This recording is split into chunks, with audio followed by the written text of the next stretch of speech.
तो hello students, कैसे चल रही है आपकी बायोलॉजी की पढ़ाई। आई होप बहुत बढ़िया तरीके से चल रही होगी। और जैसे ही नोटिफिकेशन आया बायो स्टडी चैनल के ऊपर, आपने इस वीडियो पे क्लिक किया कि मुझे आज इस वीडियो में मोस्ट इंपॉर्टेंट चार्ट्स देखने को मिलेंगे। चैप्टर नंबर आपका फर्स्ट से लेकर लास्ट तक पूरे कंप्लीट बायोलॉजी के। जी हाँ, आज अगर आपने ये वीडियो पूरा 10 मिनट का लास्ट तक अगर देख लिया और ये जो पीडीएफ मैं आपको अंदर प्रोवाइड करूंगा ये अगर ले लिया, तो चार्ट बेस क्वेश्चंस इसके बाहर से आएगा ही नहीं। इसके बाहर से एक भी क्वेश्चंस आपको चार्ट बेस देखेगा ही नहीं। इस तरीके से काम हुआ है, उस तरीके से प्रॉपर चीजों को एनालिसिस करके मैं आपके सामने ये देने वाला हूं। ठीक है, सो यहां पर आप देख सकते हो लगाए हुए हैं। बाकी मैं आपको आगे और एक्सप्लेन करूंगा इसमें, तो वो सारी चीजें ना हम देखेंगे वन बाय वन। तो इसीलिए इस वीडियो को अभी के अभी लाइक करिए और नोटिफिकेशन ऑन करके रखिए चैनल का, क्योंकि जो भी इंपॉर्टेंट चीजें हैं, जो भी क्वालिटी कंटेंट आता है बायोलॉजी का, वो सबसे पहले आपको पता चले और आप उसको मिस ना करो। ठीक है, तो आज हम मोस्ट इंपॉर्टेंट टेबल्स करके हम अपने बायोलॉजी के अंदर 70 में से 70 लाने का जो एम है आपका और मेरा, वो हम पूरा करेंगे। और आपको पता है कि फिजिक्स केमिस्ट्री हार्ड चैप्टर से, वहां पर हार्ड सब्जेक्ट से, हार्ड चैप्टर से वो हमसे नहीं होंगे। तो हम बायोलॉजी जो इजी है या फिर मेहनत करके किया जा सकता है, आउट ऑफ मार्क्स लिए जा सकते हैं, अगर आपने वहां पे आउट ऑफ मार्क्स लिए तो आप अपना ओवरऑल परसेंटेज जो है क्लास 12 का वो बढ़ा सकते हो। इसीलिए ये बहुत बड़ी अपॉर्चुनिटी है जो आपको मिस नहीं करनी। ठीक, अब ये देखो, यहां पर हमने 2023 का क्वेश्चन पेपर भी एनालिसिस किया है। ये 2023 का क्वेश्चन पेपर है, जहां पर आपको कुछ चीजें जो है वो देखने को मिलेंगी। क्या चीजें हैं? तो पहली बात, ये 2023 का पेपर है, उसके बाद 2024 का पेपर हुआ, और उसके बाद 2025 का पेपर हुआ, और इस साल 2026 का पेपर होगा जो आप दोगे। ओके, तो यहां पर आपने एक चीज समझनी है, वो ये है कि 2023 में ना चार्ट बेस्ड सवाल पूछे गए थे, चार्ट बेस्ड क्वेश्चन। ये आप देखो यहां पे अगर आप देखोगे तो आपका क्वेश्चन नंबर 6, उसके बाद question number 10, question number 6 again, उसके बाद क्वेश्चन नंबर 21, और उसके बाद ये, मतलब यहां पर ये 2 बार हो गया रिपीट, लेकिन फिर भी आप देख सकते हो, तो इसको कट कर सकते हैं हम क्योंकि ये 2 बार हुआ है। बाकी अगर आप देखोगे तो chart based questions directly as it is ऐसे पूछे गए, जिसमें कि आपको डिसऑर्डर दिया गया है और रिकॉम्बिनेंट प्रोटीन पूछा गया और यहाँ पे ब्लैंक स्पेस छोड़ी गई। यही एग्जैक्ट आपको डायग्राम आपको निकालनी थी अपने पेपर के अंदर, आंसर शीट के अंदर, और जो यहाँ पर एम्प्टी स्पेस है वो भरना था बस, और मार्क्स आपको मिल जाते। इसमें कुछ ऐसा नहीं कि आपने कितने पॉइंट्स लिखे, कितने लाइंस लिखे, नहीं, जो एग्जैक्ट वर्ड चाहिए वो वर्ड अगर यहाँ पे लिख दिया तो आपको मार्क्स मिल जाएंगे। ठीक है, तो लगभग मैं आपको बोल रहा हूं, आप अपने कितने, आप जो है वो अपने 7 से लेकर 8 मार्क्स बढ़ा सकते हो अच्छी तरीके से चार्ट्स को करके। और ये चीजें ना, ये चीजें फिक्स है। ये चीजें क्या है? ये फिक्स है, ये कभी नहीं बदलने वाली। जो चार्ट दिए गए हैं और वो लिमिटेड है। जैसे थ्योरी है, थ्योरी में 8 मार्क्स लेने के लिए बहुत बड़ा लिखना पड़ेगा, और उसमें भी कंडीशन होगी आउट ऑफ मार्क्स देने के लिए कि क्या उसने प्रॉपर लिखा है कि नहीं। लेकिन चार्ट में ऐसा नहीं है, फिक्स चार्ट है, उतने अगर आपने कर लिए, अच्छे से कर लिए, तो मार्क्स कंफर्म है, 100% है। और मैंने आपके लिए पूरे आपके क्लास 12 बायोलॉजी का ये जो बुक है, पूरा इसको एनालिसिस करके और पूरा प्रॉपर सब एक और एक पेज को छान के मैंने आपके लिए टॉपिक निकाले हैं, टेबल्स निकाले हैं, जिसमें से ही सवाल आएगा, जिसमें से ही सवाल आएगा। कभी कभी याद रखिए, कभी कभी जो थ्योरी होती है उस थ्योरी को ऐसे टेबल्स में कन्वर्ट करके सवाल पूछे जाते हैं। अब ये जो प्लाज्मोडियम और ये है अपना ये इंटरेक्शन, ये आपका थ्योरी है, जो चैप्टर नंबर आपको 14 में देखने को मिलेगा, 14 नंबर के चैप्टर में है। तो उस थ्योरी को उन्होंने क्या किया है, चार्ट में कन्वर्ट किया है। ये चीज आपको अच्छे से समझनी है। तो यहां पर हम जो आगे चार्ट देखेंगे उन पे डायरेक्टली चार्ट बेस्ड सवाल आ सकता है, पहली चीज। और दूसरी चीज कि वहां पर जो चार्ट है उस पे एमसीक्यू भी पूछा जा सकता है, या फिर कोई 1 मार्क क्वेश्चन भी आ सकता है। तो भाई यहां पर आप चीजों को समझिए डिटेल्ड में, रट्टा नहीं मारना है, कंसेप्ट पे फोकस करना है, और कैसा भी सवाल क्यों ना आए आपको सॉल्व करना आना चाहिए, आपसे वो 100% अटेम्प्ट होना ही चाहिए। और आज के बाद आपको कोई भी और वीडियो देखने की जरूरत नहीं है चार्ट बेस्ड सवाल पे। चलिए, यहां पर ये जो यहां पर आप चीज देख रहे हो, ठीक है, समझाता हूं मैं अच्छे तरीके से, समझिए आप। देखिए, ये आपका चैप्टर नंबर 1 का जो है वो पार्ट है। सो ये थ्योरी है, इस मैंने आपको शुरुआत में ही बताया, इसके ऊपर आपको एमसीक्यू भी आ सकता है, इसके ऊपर आपका 1 मार्क्स का क्वेश्चन भी जम सकता है, और उसके ऊपर आपको टेबल मतलब कि चार्ट बेस्ड क्वेश्चन CBQ लिखेंगे शॉर्ट में, ऐसा भी आपको आ सकता है। ठीक है, तो ओवरऑल ये जो मैंने IMP टॉपिक्स मतलब IMP टेबल्स निकाले हैं वो सब आपको 100% नहीं सर 200% आपको आपके बोर्ड एग्जाम में आने वाली हेल्प करेंगे, मतलब करेंगे। और आपको ये चीज आपने देखी यहां पर कि 2023 में टेबल पूछे गए, 2024 में नहीं पूछे गए, 2025 में नहीं पूछे गए, इस साल आने की बहुत ज्यादा संभावना है जनाब, ये चीज समझिए। तो ये आपका ना वेजिटेटिव प्रोपैगेशन या फिर आपका वेजिटेटिव रिप्रोडक्शन के ऊपर ना कंसेप्ट जो दिए गए हैं उसके ऊपर आपको ये आपका जो है वो दिया गया है थ्योरी, जिसमें रूट से किसके अंदर रूट से होता है, लीफ से वेजिटेटिव प्रोपगेशन किसके अंदर होता है, और स्टेम से किसके अंदर होता है, तीनों भी अच्छे से समझने हैं। इस पे आपको चार्ट बना के सवाल भी डाल सकते हैं या फिर सीधा सीधा MCQ आ सकता है, ये चीज आप याद रखिए। ठीक है, या फिर ये जो एग्जाम्पल्स है आप वहां पर एज अपने थ्योरी में भी इसको इस्तेमाल कर सकते हो अगर आप अच्छे से करोगे तो। बहुत हॉट टॉपिक है ये।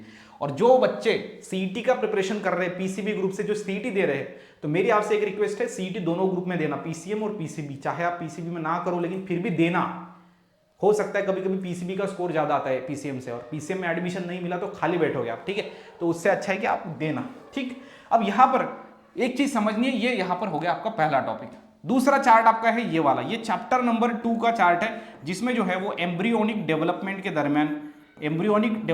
दरमियान जो लेयर बनते हैं उस पे आपको 3 चीजें दिए गए हैं, 3 लेयर है, एक है इक्टोडर्म, एक है मेसोडर्म और एक है एंडोडर्म।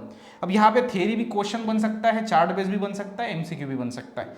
इसमें आपको बताना है कि इक्टोडर्म जो होती है वो बाहर की लेयर होती है, जैसे 3 लेयर बनते हैं, सबसे बाहर की इक्टोडर्म, ये उसके बाद मिडल वाली मेसोडर्म और अंदर वाली होती है एंडोडर्म। ठीक है, तो ये 3 जो लेयर होते हैं ड्यूरिंग एम्ब्रियोनिक डेवलपमेंट बनते हैं, तो वही आगे चल के अपने बॉडी का, ह्यूमन बींग्स का या फिर किसी भी एनिमल का, ऑर्गेनिज्म का पूरा कंप्लीट स्ट्रक्चर्स बनाते हैं, कंप्लीट ऑर्गन्स और सारे पार्ट्स बनाते हैं। तो यहां पर वही याद रखना है आपको कि इक्टोडर्म से कौन कौन से ऑर्गन बन रहे हैं, मेसोडर्म से कौन कौन से ऑर्गन बन रहे हैं और एंडोडर्म से कौन कौन से ऑर्गन बन रहे हैं, याद रखिए अच्छे तरीके से। ग्लैंड्स कौन बनाता है, सेबेसियस ग्लैंड कौन बनाता है, लीवर कौन बनाता है, ठीक है, वो सारी चीजें आपको यहाँ पे देखने को मिलेंगी। हार्ट जो है, हार्ट कौन बनाता है, हार्ट ब्लड वेसल्स कौन बनाता है, तो मेसोडर्म बनाता है। तो अच्छे तरीके से याद रखिए। तो जब भी आप थ्योरी पढ़ा ना आपने, बायो में आप थ्योरी पढ़ते होगे, उसमें दिया गया होता है mesodermal in origin. Mesodermal in origin means what, वो एम्ब्रियोनिक लेयर के मेसोडर्म से ओरिजिन हुआ है, that means mesodermal in origin. Understand, ऐसा नहीं कि वो बॉडी के मिडल में, नहीं ठीक। हाँ चलो, उसके बाद ये चीज आप देखो, ये आपका ना ओव्यूल के ऊपर है, मतलब चैप्टर 1 का ही है, ओव्यूल के ऊपर दिया गया ये आपका कंसेप्ट है, जिसमें आपको ये पार्ट्स दिए गए अलग अलग। कौन कौन से पार्ट है आपको, फ्यूनिकल है, स्कार ऑफ ओव्यूल है, जाइगोट है, इनर इंटीग्यूमेंट है, जो आगे चल के कौन सा स्ट्रक्चर बनाते हैं। ये आपका ना एक्सरसाइज का चार्ट उठाया गया है, एक्सरसाइज याद रखिए। हम डिटेल में काम करते हैं, जो भी काम करते हैं डिटेल में करते हैं। मुझे पता है जितने भी सारे स्टूडेंट्स, आप सपोज करते हैं 1000 स्टूडेंट ने ये वीडियो देखा, इसमें 10 मिनट सबने दिए, सबने 10 मिनट दिए, तो 10 लोगों के हो गए 100 मिनट, 100 लोगों के हो गए 1000 मिनट, और 1000 लोगों के यहां पर 10,000 मिनट हो गए। तो 10,000 मिनट को अगर आप यहां पर 60 मिनट से 1 घंटे से अगर डिवाइड करोगे तो कितने सारे घंटे यहां पर वेस्ट चले जाएंगे, अगर मैं क्वालिटी चीज और प्रॉपर एनालिसिस करके ना बताऊं तो। ठीक है, तो मुझे आपका टाइम बिल्कुल वेस्ट नहीं करना है, उस हिसाब से हमारी टीम, बायो स्टडी की टीम काम करती है और ये सारी चीजें बनती है। तो ये आपका एक्सरसाइज से उठाया हुआ चार्ट है। तो मेरा कहने का मतलब ये है, जो मैंने सारे चार्ट्स उठाए, ये पूरे आपके चैप्टर को, पूरे बुक को खंगाल के निकाले हुए हैं, इसके बाहर से कुछ नहीं आएगा, है ना। उसके बाद ये आप देख सकते हो, इसमें एसटीडी जो है, एसटीडी का चार्ट आप अच्छे से करिए, सेक्सुअली ट्रांसमिटेड डिसीज, जो चैप्टर 2 का है, जिसमें आपको एक सिफिलिस नाम का सेक्सुअल डिसीज है एसटीडी, और आपका गोनोरिया है। अब जिसमें इंक्यूबेशन पीरियड क्या है, उसका ट्रीटमेंट, कौन सी वैक्सीन दी जाती है, एंटीबायोटिक कौन सी दी जाती है, ये आप देख सकते हो प्रॉपर वे में। अच्छे से पढ़ना इसको, ठीक है। इसकी पीडीएफ आपको कहाँ पे मिलेगी, तो याद रखिए, इसकी जो पीडीएफ है ना, ये जो डायरेक्टली पीडीएफ मैं आपको दे दूंगा बायो स्टडी ऐप के ऊपर। तो बायो स्टडी ऐप जो है वो आपको डाउनलोड करना है। बायो स्टडी ऐप के अंदर आपको फ्री मटेरियल सेक्शन में जाना है। कहाँ पे, फ्री मटेरियल सेक्शन, ठीक है, अच्छे से समझिए आप। फ्री मटेरियल सेक्शन में बहुत ज़्यादा फ्री मटेरियल हमने ऐड किया हुआ है, तो आप जाइए, उसका फ़ायदा आप उठाइए। बहुत सारे स्टूडेंट्स ने ऑलरेडी वो ले लिया है, ठीक। अब उसके बाद यहाँ पर अगर हम देखेंगे तो ये आपका चैप्टर नंबर 3 जो है, उसमें से ये आपका टेबल है। जो कि टेबल है आपका गार्डन पी प्लांट के अंदर जो 7 कॉन्ट्रास्टिंग कैरेक्टर्स है। कितने? 7। ये देखो 1 2 3 4 5 6 7, टोटल 7 कॉन्ट्रास्टिंग कैरेक्टर्स है। उसमें डोमिनेंट कौन है, रिसेसिव कौन है, यहां पर सवाल आपको आ सकता है, या फिर सीधा चार्ट बेस्ड सवाल भी आ सकता है, या फिर एमसीक्यू भी आ सकता है। आप याद रखना है कि जैसे रिसेसिव आपको बोला जाएगा फ्लावर कलर में रिसेसिव इफेक्ट कौन सा होता है आपके इस गार्डन पी प्लांट के अंदर, तो व्हाइट कलर के जो फ्लावर होंगे वो रिसेसिव होंगे, पर्पल कलर के फ्लावर होंगे वो डोमिनेंट होंगे। उसी तरीके से सारे कैरेक्टर्स को आप अच्छे से समझिए। उसके बाद आपको चैप्टर 3 का है ना, उसी चैप्टर का आपको ये दिया गया है कि जब क्रोमोसोम के मिडल में सेंट्रोमियर होता है उसे मेटासेंट्रिक कहते हैं। पोजीशन ऑफ सेंट्रोमियर क्या होगी? एट द मिडल होगी, एट द मिडल होगी। ठीक है, हाँ सर। जब थोड़ा सा अवे होता है, मिडल के थोड़ा सा दूर होता है, तो वो होता है सब मेटासेंट्रिक, सब मेटासेंट्रिक होगा। ठीक है, तो यहां पर होगा away from middle, away from middle. ठीक है, अवे फ्रॉम मिडल, ये हम शॉर्टकट में लिख रहा हूं मैं। उसके बाद थोड़ा सा अगर एंड के पास हो, नियर टू एंड अगर हो, तो उसे एक्रोसेंट्रिक कहा जाता है, जिसमें हम लिख सकते हैं नियर टू एंड। इसके आने की संभावना भी बहुत ज्यादा है। और सारे के सारे टॉपिक्स जो मेरा ये जो है वो एट द एंड है, तो जब एट द एंड होता है तो उसे हम टीलोसेंट्रिक कहते हैं। क्या कहते हैं? टीलोसेंट्रिक। तो ये चार्ट आपको अच्छे से समझना है। मींस ये टाइप्स ऑफ क्रोमोसोम है, किसके बेसिस पे? On the basis of position of centromere. Position of centromere कहाँ है, सेंट्रोमियर कहाँ पे बैठा है? मिडल में, away from middle, near to end, at the end. Understand? Metacentric, sub metacentric, acrocentric and telocentric. चलो अब इसमें शेप भी अगर आपको पूछा जाए तो याद रखना, ये वी शेप होता है मेटासेंट्रिक, उसके बाद ये सब मेटासेंट्रिक एल शेप होता है, ये जे शेप होता है, और ये आई शेप होता है। चलो अब यहां पर आप देखो उसी चैप्टर से, सेम चैप्टर नंबर 3 से आपको यहां पर एक चीजें यहां पे बताई गई है, वो है आपका फिनोटाइप एंड जीनोटाइप, जिसमें ड्रोसोफिला विंग्स है। तो नॉर्मल विंग्स का क्या जीनोटाइप है, निक विंग्स का क्या है, तो याद रखिए हमेशा। तो नॉर्मल विंग्स का होगा वीजे प्लस, ये निक का एनआई लगा देना है, वीजे एनआई। नो, ये देखो आप, नॉच विंग्स का वीजे एनओ, स्ट्रैप विंग्स का वीजे एसटी लगाना है, स्ट्रैप का एसटी, और वेस्टिजियल का इधर कुछ भी नहीं लगाना है, वेस्टिजियल मतलब कुछ नहीं वहां पे, है ना, जीनोटाइप के अंदर कोई एलील नहीं है, समझे? हाँ चलो, उसके बाद यहां पर आप टेबल देखो, ये अलग टेबल है, ठीक है, इसको समझिए। ये आपका एक्सरसाइज का टेबल उठाया गया है चैप्टर नंबर अगेन 3 से, ये चैप्टर नंबर 3 का ही है, जिसमें आपको क्रोमोसोमल डिसऑर्डर जो है 3, आपको डाउन सिंड्रोम है, टर्नल सिंड्रोम है, क्लीनफिल्टर सिंड्रोम है, उस पर यह सवाल दिया गया है, जिसमें 21 ट्राइसोमी हम किसे कहते हैं, तो डाउन सिंड्रोम को कहते हैं। सो ये सी आ जाएगा इसका। ठीक है, उसके बाद ये हॉलैंड्रिक जीन्स जो होते हैं वो हाइपरट्राइकोसिस जो मेल्स के अंदर होते हैं, तो ये आ जाएगा इसका डी। ठीक है, उसके बाद अगर हम देखेंगे तो आपका ये फेमिनाइज्ड मेल, तो ये क्लीनफिल्टर सिंड्रोम है, बी। ठीक है, और यहां पर जो है वो एक्स मोनोसोमी है ना, यस। तो ये चीज आपको समझनी है, ये हो गया सी, ये हो गया डी, ये हो जाएगा बी, और जो क्लीनफिल्टर सिंड्रोम है वो हो जाएगा एक्स मोनोसोमी। ठीक है, तो इस तरीके से चलो आगे नेक्स्ट में अगर हम देखेंगे तो ये वाला आपको टेबल है, ये जो टेबल है ये वाला, इसके आगे ना थोड़ा सा एक कॉलम था, वो मैंने हटा दिया, number of estimated gene present, वो नहीं पूछा जाता वहां पे, आपको यहाँ पे पूछा जा सकता है माउस के अंदर, ह्यूमन के अंदर नंबर ऑफ क्रोमोसोम कितने होते हैं, 46 होते हैं। तो ये इजी है, ये नहीं पूछेंगे ह्यूमन के अंदर कितने होते हैं, 46, वो सबको पता है, ये इजी है। आपको पूछा जाएगा माउस के अंदर कितने होते हैं, ठीक है, फ्रूट फ्लाई के अंदर कितने होते हैं, प्लांट के अंदर कितने होते हैं, राउंड होम के अंदर कितने हैं, ईस्ट के अंदर, बैक्टीरिया के अंदर कितने हैं, तो ये यहाँ पर क्वेश्चन आ सकते हैं। चलो अगला है आपको कनेक्टिंग लिंक। कनेक्टिंग लिंक नाम का चार्ट मतलब क्या, ऐसा एनिमल जैसे ए और बी है, ठीक है, ए ऐसा है और बी ऐसा है, और इनके बीच में एक सी है जो क्या करता है, दोनों को जोड़ता है। दोनों को जोड़ता है मतलब कैसा, तो याद रखिए ऐसा, मतलब दोनों टाइप के स्ट्रक्चर्स वहां पे आपको देखने को मिलेंगे, round and square. So which is interconnected है, वो दोनों को कनेक्ट कर रहा है कि नहीं, किसको कनेक्ट कर रहा है, ए और बी को, इसलिए वो सी है। तो ये इसे हम कहते हैं इंटर जो है वो कनेक्टिंग लिंक, मतलब जो बैलेनोग्लोसस एनिमल है वो कौन से दो लोगों को, दो एनिमल्स को, दो फाइलम के कैरेक्टरिस्टिक्स वो दिखाता है, वो वाला। वैसे एनिलिडा एंड आर्थ्रोपोडा का लंग फिश, ठीक है, यहां पर आपको रेप्टाइल्स एंड मैमल्स का सीमोयूरिया, और ये मतलब these all animals are the connecting link, means they are showing characteristics of two groups of animal, दो एनिमल के कैरेक्टरिस्टिक्स वो दिखाते हैं। चलो बाकी आप यहां पर नीचे देखो, ये आपका याद रखना है, आपका रेस्ट्रिक्शन एंजाइम के ऊपर है, मतलब रेस्ट्रिक्शन एंजाइम हमारे बॉडी के अंदर होते हैं जो डीएनए को कट करते हैं, और ये जो रेस्ट्रिक्शन एंजाइम है वो कहां पर भी नहीं कट करते, उनका एक सीक्वेंस होता है, उनको आइडेंटिफाई करके वहां पे कट लगाते हैं। जैसे ये LU1, ये इसका रिकॉग्निशन सीक्वेंस है कि अगर GC या फिर CG ये दोनों के अंदर बॉन्ड है तो वहां पे वो कट कर देगा, और ये एंड बनाएगा ऐसे नॉर्मल, ब्लंट एंड बोलेंगे इसको, ब्लंट मतलब आबोड़-धोबड़, सिंपल ब्लंट एंड। उसके बाम HI है, ये जो है वो आपको याद रखना है जी में जब बॉन्ड होता है, जी में जब पेयर होती है वहां पर वो कट करेगा, और ये एंड जो बनाता है वो स्टिकी बनाता है। देखो आप, स्टिकी एंड है, स्टिकी एंड है, ठीक है, यस, यहां पर आप देख सकते हो, जो आपस में एकदम बैठेंगे जिससे फिटिंग अच्छे से होगा।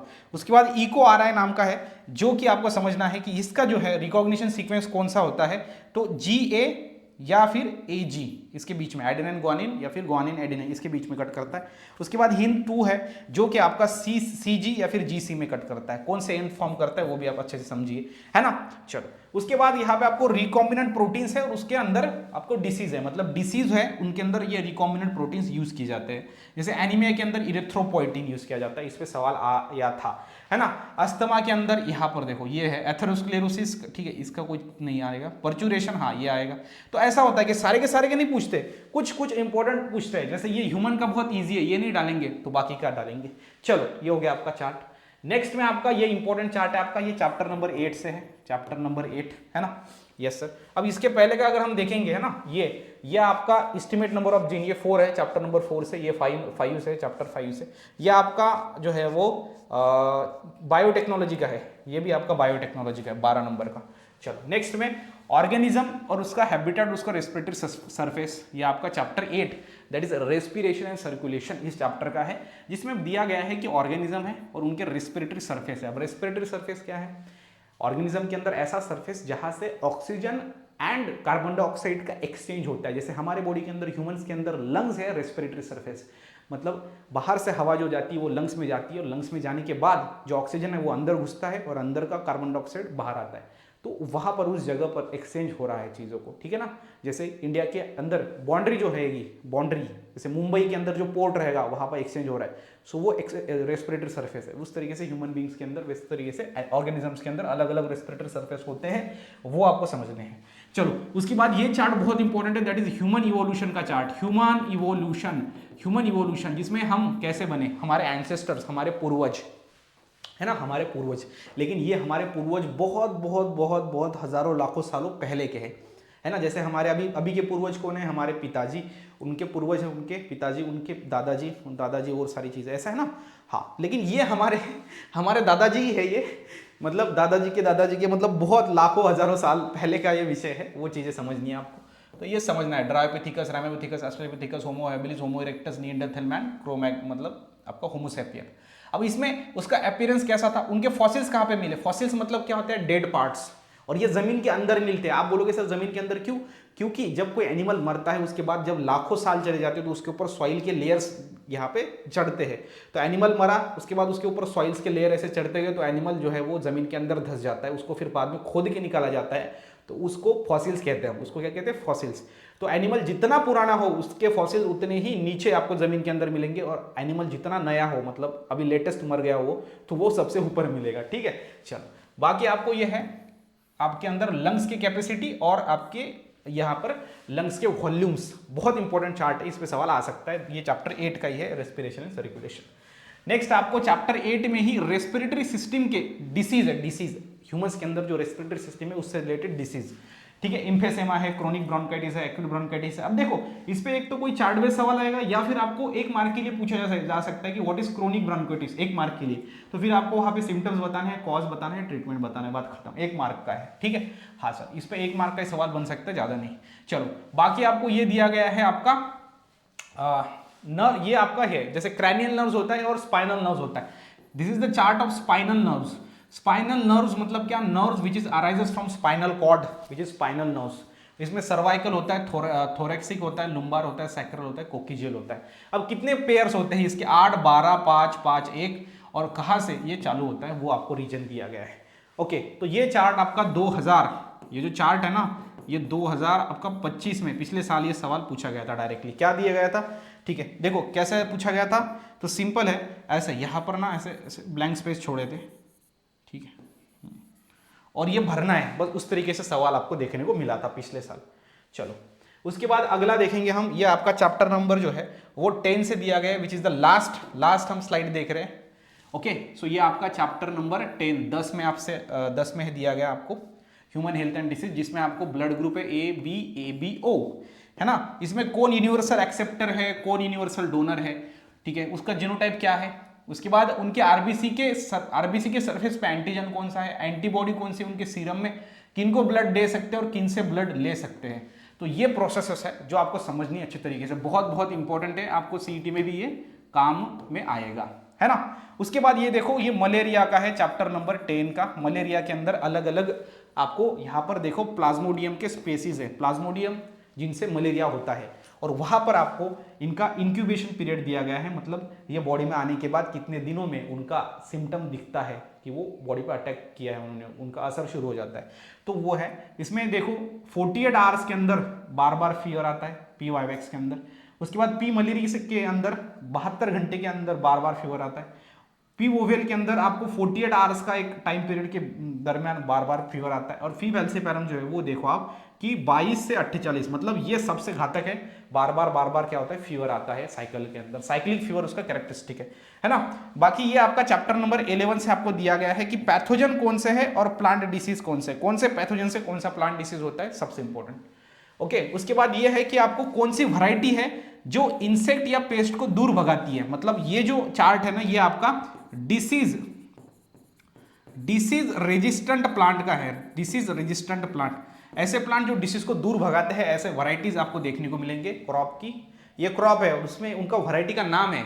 देखो कोई अगर वैरायटी निकाली जाती है तो उनका नाम रखा जाता है और वो कहाँ से, मतलब कौन से डिसीज को वो रजिस्ट करता है, तो ये उसका चार्ट है, ये आपको याद रखना है। उसके बाद ये चैप्टर नंबर आपको 10 से याद रखना है, कार्सिनोजन एंड ऑर्गन अफेक्टेड। अब कार्सिनोजन मतलब क्या, जिससे कैंसर हो वो कार्सिनोजन है ना, और वहां पर कौन से ऑर्गन को अफेक्ट करता है। अफेक्ट मतलब क्या, हमेशा याद रखना, इफेक्ट मतलब अच्छा असर और अफेक्ट मतलब बुरा असर, अफेक्ट उसको कहते हैं हम, ठीक है।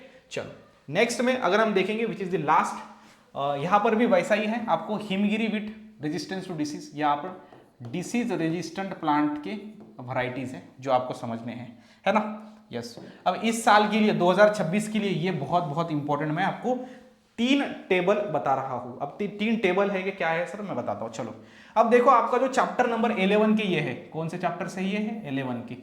चैप्टर नंबर 11 की अगर हम बात करें आपके, तो वो होगा एनहांसमेंट इन फूड प्रोडक्शन, और उसमें माइक्रोब्स, माइक्रो ऑर्गेनिज्म बहुत इंपॉर्टेंट है, उनका रोल एक बहुत इंपॉर्टेंट है। और यहां पर वैसे ही सवाल आपको दिए गए हैं कि माइक्रोब्स मतलब माइक्रो ऑर्गेनिजम्स से हम ऑर्गेनिक एसिड बना सकते हैं। सिर्फ आपको यह समझना है कि कौन से माइक्रोब्स कौन से ऑर्गेनिक एसिड बनाते हैं, ठीक है। ये वाला चार्ट याद करो, मैंने याद किया था जब मैं 12th में था। उसके बाद कौन से माइक्रोब्स कौन से विटामिन बनाते हैं, ठीक है, ये आप समझ सकते हो। उसके बाद कौन से माइक्रोब्स से कौन से एंजाइम्स बनते हैं, ये आप समझ सकते हो, ठीक है। समझे कि नहीं समझे, हाँ। और ये है बाद में कि कौन से माइक्रोब से कौन से एंटीबायोटिक बना सकते हो, ठीक है, एंटीबायोटिक प्रोडक्शन, ठीक है, समझे।